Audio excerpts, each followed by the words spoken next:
ശബരിമല സ്വർണ്ണ കവർച്ചയിൽ നടൻ ജയറാമിന് ED. Summons ചൊവ്വാഴ്ച ചോദ്യം ചെയ്യലിന് ഹാജരാകാൻ ആവശ്യപ്പെട്ടാണ് നോട്ടീസ് അയച്ചത്. ചോദ്യം ചെയ്യൽ പോറ്റിയുമായുള്ള ബന്ധത്തിൽ വ്യക്തത തേടാൻ വേണ്ടി എന്താണ് വിവരം? പ്രിങ്ങളുമായി ജിജീഷ് കരുണാകരൻ ചേരുന്നുണ്ട്. ജിജീഷ്, SIT ഇപ്പോൾ മുട്ടിലിഴയുകയാണ്. ഇ.ഡി. നീക്കങ്ങൾ ത്വരിതപ്പെടുത്തുന്നു. ഇന്ന് നടൻ ജയറാമിന് ഇ.ഡി. സമൻസ് ലഭിച്ചിട്ടുണ്ട് എന്നാണ് മനസ്സിലാക്കുന്നത്. ചൊവ്വാഴ്ച ചോദ്യം ചെയ്യൽ ഉണ്ടാകും. എങ്ങനെയാണ് ലഭിക്കുന്ന അനുബന്ധ വിവരങ്ങൾ ജിജീഷ്?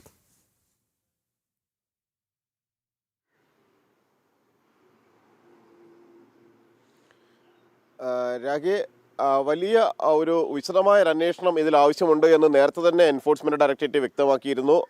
രാഗി സൂചിപ്പിച്ചതുപോലെ തന്നെ പല ഘട്ടങ്ങളിലും SITയുടെ അന്വേഷണം ശരിയായ ദിശയിലായിരുന്നില്ല. ഇവിടെയാണ് ഇത് ഉണ്ണികൃഷ്ണൻ പോറ്റിയുമായി ബന്ധപ്പെട്ട എല്ലാവരെയും ചോദ്യം ചെയ്തുകൊണ്ട് ഇതിൻ്റെ കേസിൻ്റെ മുഴുവൻ ചുരുളും അഴിക്കുക എന്ന ഒരു നിലയിലേക്ക് എൻഫോഴ്സ്മെന്റ് ഡയറക്ടറേറ്റ് പോകുന്നത്. അങ്ങനെയാണ് നടൻ ജയറാമിനെ ചോദ്യം ചെയ്യുന്നത്. ഉണ്ണികൃഷ്ണൻ പോറ്റിയുമായി അടുത്ത ബന്ധമായിരുന്നു ജയറാമിനുണ്ടായിരുന്നത്. അതിൽ ജയറാം തന്നെ വിശദമാക്കുന്നത് ശബരിമല ദർശനത്തിന് എത്തുമ്പോഴുള്ള ഒരു പരിചയമാണ്, അതിലധികമുള്ള ബന്ധങ്ങൾ ഉണ്ടായിരുന്നില്ല. എന്നാൽ കട്ടിളപ്പാളി തൻ്റെ വീട്ടിൽ വെച്ച് പൂജിച്ചു. മാത്രമല്ല അതുമായി ബന്ധപ്പെട്ട ചടങ്ങിൽ 2019 നടന്നിരിക്കുന്ന ചടങ്ങിൽ ജയറാം പങ്കെടുക്കുകയും ചെയ്തിട്ടുണ്ട്. അത് തന്നെ വിശ്വസിപ്പിച്ച്, അല്ലെങ്കിൽ അവിടെ പൂജ നടക്കുന്നുണ്ട്, അതിൽ പങ്കെടുക്കുന്നത് വലിയ അനുഗ്രഹം ലഭിക്കും, അതുകൊണ്ട് തന്നെ അതിൽ പങ്കെടുക്കണമെന്നെല്ലാം ക്ഷണിച്ചപ്പോഴാണ് ആ ഒരു ചടങ്ങിൽ പങ്കെടുത്തത് എന്ന കാര്യമായിരുന്നു ജയറാം കഴിഞ്ഞ ദിവസം SITക്ക് നൽകിയിരിക്കുന്ന ഒരു മൊഴി എന്ന് പറയുന്നത്. മാത്രമല്ല അതിനുശേഷം ഈ ഒരു കട്ടിളപ്പാളി തൻ്റെ വീട്ടിൽ കൂടി കൊണ്ടുവന്ന് പൂജകൾ നടത്താൻ കഴിയുമോ എന്ന് വിശ്വാസിയായ താൻ ചോദിച്ചു. അങ്ങനെ ഉണ്ണികൃഷ്ണൻ പോറ്റി അത് വീട്ടിൽ കൊണ്ടുവന്ന് പൂജിച്ചു. ആ പൂജിച്ചതിന് ശേഷം ദക്ഷിണയായി അവിടെ വെച്ച്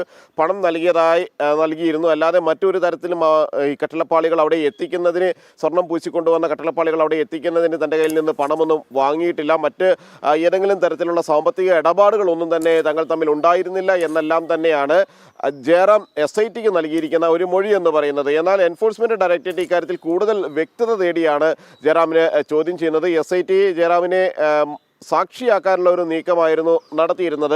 ഈ കേസിലെ പ്രധാനപ്പെട്ട സാക്ഷി എന്ന രീതിയിൽ മുന്നോട്ട് കൊണ്ടുപോവുക, നേരിട്ട് ഏതെങ്കിലും തരത്തിലുള്ള അറിവോടെയല്ല പങ്കാളിയായത് ജയറാം എന്നതിൻ്റെ അടിസ്ഥാനത്തിലായിരുന്നു സാക്ഷി പട്ടികയിലേക്ക് ഉൾപ്പെടുത്താൻ തീരുമാനിച്ചത്.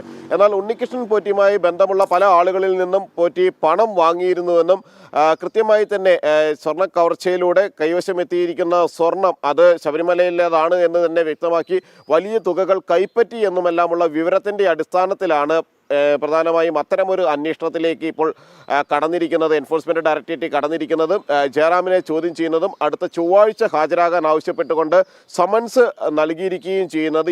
ഇതിൽ ആകേണ്ട ആളുകൾ, നേരിട്ട് പ്രതികളല്ലാത്ത ആളുകൾ എല്ലാവരെയും തന്നെ ചോദ്യം ചെയ്തുകൊണ്ട് മുന്നോട്ട് പോകുന്ന ഒരു അന്വേഷണം. അതായത് ജിജീഷ്, ഈ കേന്ദ്ര അന്വേഷണ ഏജൻസികൾ ഈ അന്വേഷണം ഏറ്റെടുക്കുമ്പോൾ തന്നെ ആരും രക്ഷപ്പെടില്ല, കുറ്റക്കാരൊക്കെയും ശിക്ഷിക്കപ്പെടുമെന്ന കാര്യം പൊതുസമൂഹത്തിന് ഉറപ്പായിരുന്നു, ഭക്തർക്ക് ഉറപ്പായിരുന്നു. ആ രീതിയിലേക്ക് തന്നെയാണ് കാര്യങ്ങൾ പോകുന്നത്. കാരണം ജയറാമിനെ അന്വേഷണ സംഘം, പ്രത്യേക അന്വേഷണ സംഘം, സംസ്ഥാന സർക്കാരിൻ്റെ അന്വേഷണ സംഘം അത്രത്തോളം ചോദ്യം ചെയ്യൽ ഉൾപ്പെടെയുള്ള നടപടിക്രമങ്ങളിലേക്ക് കടന്നിരുന്നില്ല. പക്ഷേ EDയെ സംബന്ധിച്ചിടത്തോളം അവർക്ക് ആരോടും ഇഷ്ടവുമില്ല, ഇഷ്ടക്കേടുമില്ല. കുറ്റം ചെയ്തിട്ടുണ്ടെങ്കിൽ നിയമത്തിന് മുന്നിൽ കൊണ്ടുവരും എന്നുള്ള നിലപാടാണ് കേന്ദ്ര ഏജൻസികൾക്ക്. അതുകൊണ്ട് ആ നടപടിക്രമങ്ങളെ പൊതുസമൂഹം, ഭക്തർ വളരെ പ്രതീക്ഷയോടെയാണ് കാണുന്നത്. ഇനി CBIയുടെ വരവും അത്രത്തോളം ഉണ്ടാകുമെന്ന് നമുക്ക് ഈ ഒരു ഘട്ടത്തിൽ പ്രതീക്ഷിക്കുകയും ചെയ്യാം, അല്ലേ?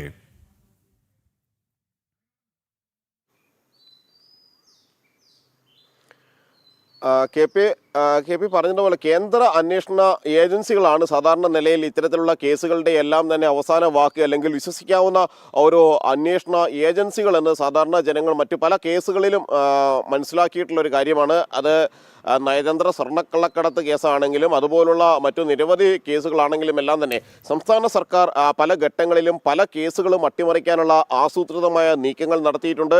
തങ്ങളുടെ കീഴിലുള്ള അന്വേഷണ ഏജൻസികളെ, അത് പ്രത്യേക അന്വേഷണ സംഘമാണെങ്കിലും വിജിലൻസ് ആണെങ്കിലും ക്രൈംബ്രാഞ്ച് ആണെങ്കിലും എല്ലാം തന്നെ സാധാരണ നിലയിലുള്ള പോലീസ് അന്വേഷണമാണെങ്കിലും തന്നെ അവിടെയെല്ലാം സർക്കാർ സംവിധാനങ്ങളുടെ ഒരു ഇടപെടലുകൾ ഉണ്ടാകാറുണ്ട്. തങ്ങളുടെ ആളുകളിലേക്ക്, തങ്ങളുടെ നേതാക്കളിലേക്കൊന്നും അന്വേഷണം എത്താതിരിക്കാനുള്ള നീക്കങ്ങൾ അവരുടെ ഭാഗത്തു നിന്ന് ഉണ്ടാകാറുണ്ട്. അത്തരം ഘട്ടങ്ങളിലെല്ലാം തന്നെ എൻഫോഴ്സ്മെന്റ് ഡയറക്ടറേറ്റിന്റെയോ CBIയുടെയോ എല്ലാം തന്നെ അന്വേഷണത്തിൽ മാത്രമാണ് വിശദമായ വിവരങ്ങൾ പുറത്തു വരാറുള്ളത്, സമഗ്രമായ അന്വേഷണം നടക്കാറുള്ളത്. എന്നാൽ CBI അന്വേഷണത്തെ എല്ലാം തടസ്സപ്പെടുത്തുകയായിരുന്നു പല ഘട്ടങ്ങളിലും സംസ്ഥാന സർക്കാർ ചെയ്തുകൊണ്ടിരിക്കുന്ന ഒരു കാര്യമെന്ന് പറയുന്നത്.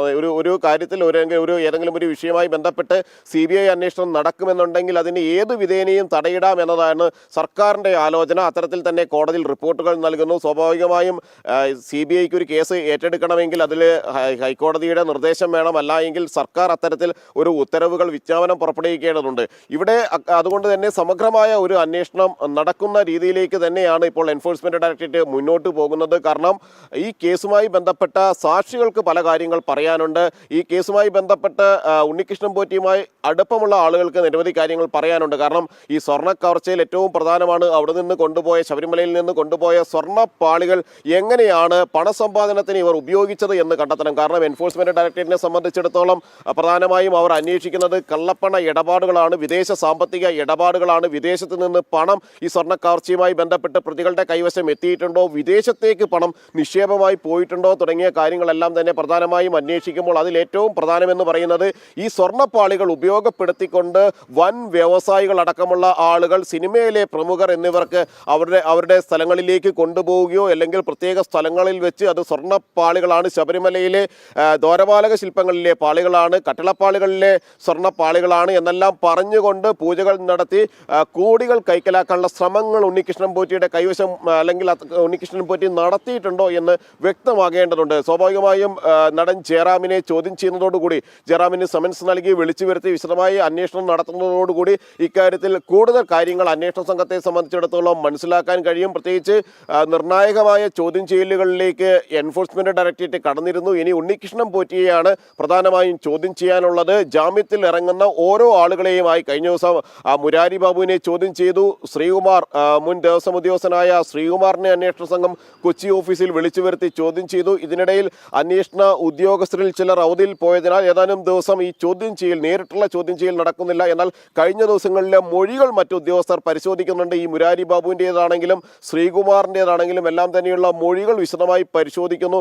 ഒപ്പം തന്നെയാണ് ഉണ്ണികൃഷ്ണൻ പോറ്റിയെ ചോദ്യം ചെയ്തുകൊണ്ട് മുന്നോട്ട് പോവുക എന്നൊരു നടപടിയിലേക്ക് കടക്കുന്നത്. ആ ഒരു ഘട്ടത്തിൽ ഉണ്ണികൃഷ്ണൻ പോറ്റിയിൽ നിന്ന് ലഭിക്കുന്ന വിവരങ്ങൾ ഏറ്റവും പ്രധാനമാണ്. മുരാരി ബാബുവുമായി ബന്ധപ്പെട്ട അടുപ്പം അടക്കമുള്ള കാര്യങ്ങളിൽ കൂടുതൽ കാര്യങ്ങൾ പറയാൻ കഴിയുന്ന അത് ഉണ്ണികൃഷ്ണൻ പോറ്റിക്കാണ്. ഈ ശബരിമല സ്വർണ്ണ കവർച്ചയിലെ ഏറ്റവും പ്രധാനപ്പെട്ട കണ്ണി എന്ന നിലയിൽ ഇതിൽ പങ്കാളികളായ ആളുകളെ കുറിച്ചെല്ലാം തന്നെ അത് SITക്ക് നൽകിയ മൊഴികൾ മാത്രമല്ല, നൽകാത്ത മൊഴികളുണ്ട്.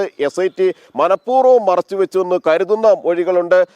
SIT പുറത്തേക്ക് കൊണ്ടുവരാൻ ശ്രമിക്കാത്ത വിവരങ്ങളുണ്ട്. അതെല്ലാം കണ്ടെത്തിക്കൊണ്ടായിരിക്കും എൻഫോഴ്സ്മെന്റ് ഡയറക്ടറേറ്റ് മുന്നോട്ട് പോവുക എന്നതുകൊണ്ട് തന്നെ ഉണ്ണികൃഷ്ണൻ പോറ്റിയുടെ ചോദ്യം ചെയ്യലും ഒപ്പം തന്നെ ഉണ്ണികൃഷ്ണൻ പോറ്റിയെ ചോദ്യം ചെയ്തതിന് ഒപ്പം തന്നെയുള്ള തുടർ നടപടികളും ഏറ്റവും പ്രധാനമാണ്. അങ്ങനെയാണ് നടൻ ജയറാമിന്റെ മൊഴി എടുത്തുകൊണ്ട് അന്വേഷണം മുന്നോട്ട് കൊണ്ടുപോവുക പറഞ്ഞതുപോലെ തന്നെ ED സമൻസ് അയച്ചിരിക്കുകയാണ്. ഇനി ആ മൊഴിയും തുടർ അന്വേഷണവും അത്രത്തോളം ശ്രദ്ധേയമായിരിക്കും അല്ലേ? വളരെ നിർണായകമാണ്. ഈ ജയറാമിന്റെ പേര് പറയുമ്പോൾ അന്ന് അവിടെ പേര് കേട്ട അല്ലെങ്കിൽ പലരുടെയും പേരുകൾ അന്ന് നമ്മൾ ചർച്ച ചെയ്തതാണ്. എന്തായാലും അവരിലേക്കൊക്കെ തന്നെ അന്വേഷണം എത്തുമായിരിക്കും അല്ലേ? അല്ല, ഇവരൊക്കെയും കുറ്റം ചെയ്തോ ഇല്ലയോ എന്ന് നമുക്കറിയില്ല. അതിപ്പോൾ EDക്കും അറിയില്ല. ഇനി വരാൻ പോകുന്ന ഒരു പക്ഷേ CBI വന്നു കഴിഞ്ഞാൽ കൃത്യമായ രീതിയിൽ അന്വേഷണം. പക്ഷേ തുടക്കത്തിൽ അറിയില്ല. അത് അവിടെയാണ് പൊതുസമൂഹത്തിന് ഒരുപാട് ചോദ്യങ്ങളുണ്ട്, ഒരുപാട് സംശയങ്ങളുണ്ട്. അത് ദൂരീകരിക്കേണ്ടത് ഈ അന്വേഷണ സംഘങ്ങളുടെ ചുമതലയാണ്. അവിടെയാണ് SIT മാറി നിൽക്കുന്നത് അല്ലേ? ഹൈക്കോടതി തന്നെ അന്ന് പറഞ്ഞത് വളരെ കൃത്യമായ ഒരു നിരീക്ഷണമായിരുന്നു. അതായത് പൊതുസമൂഹത്തിന് നിങ്ങൾ ഇങ്ങനെ ആണ് അന്വേഷണം മുന്നോട്ട് കൊണ്ടുപോകുന്നത് എങ്കിൽ പൊതുസമൂഹത്തിന് സംശയം തോന്നില്ലേ എന്നുള്ളത്. തീർച്ചയായും അല്ലേ? ഇതിനോടകം തന്നെ പല കോണുകളിൽ നിന്ന് അത്തരത്തിലുള്ള സംശയങ്ങൾ ഉയർന്നു കഴിഞ്ഞു. അതുകൊണ്ട് തന്നെയാണ് KP നേരത്തെ സൂചിപ്പിച്ചതുപോലെ കേന്ദ്ര അന്വേഷണ ഏജൻസികളിൽ വിശ്വാസം അർപ്പിച്ച് ഭക്തർ മുന്നോട്ട് പോകുന്നതും. എന്തായാലും നമുക്ക് നോക്കാം അല്ലെ എന്താണ് ഇനി സംഭവിക്കുന്നത് എന്ന് നോക്കാം. കാരണം ഇവിടെ ഈ പ്രത്യേക അന്വേഷണ സംഘത്തിന്റെ ഭാഗത്തിനൊരു ജാഗ്രത കുറവ്, അത് ആദ്യഘട്ടം മുതൽ തന്നെ നമ്മൾ പറഞ്ഞതാണ്. സമ്മർദ്ദമുണ്ട് അന്വേഷണ സംഘത്തിന്. കാരണം സ്വന്തക്കാരെ രക്ഷിക്കാനുള്ള സമ്മർദ്ദം സ്വാഭാവികമായും ആ രാഷ്ട്രീയ ഇടപെടലുണ്ടാകുന്നു, മുഖ്യമന്ത്രിയുടെ ഇടപെടലുണ്ടാകുന്നു. മുൻ ദേവസ്വം മന്ത്രിയിലേക്കടക്കം കാര്യങ്ങൾ പോകുമ്പോൾ വലിയ സമ്മർദ്ദത്തെ അതിജീവിച്ചാണ് ഇത്രയെങ്കിലും പ്രത്യേക അന്വേഷണ സംഘം മുന്നോട്ട് കൊണ്ടുപോയത്. പക്ഷേ കേന്ദ്ര അന്വേഷണ ഏജൻസികളും അവർക്ക് സമ്മർദ്ദമില്ല. കൂളായി ഏത് തരത്തിലായാലും സുതാര്യമായ ഒരു അന്വേഷണം നടത്താം. ആ അന്വേഷണത്തിലാണ് രാജ്യം പറഞ്ഞതുപോലെ തന്നെ നമ്മുടെ ഒക്കെയും പ്രതീക്ഷ അല്ലേ? അതെ, തീർച്ചയായും.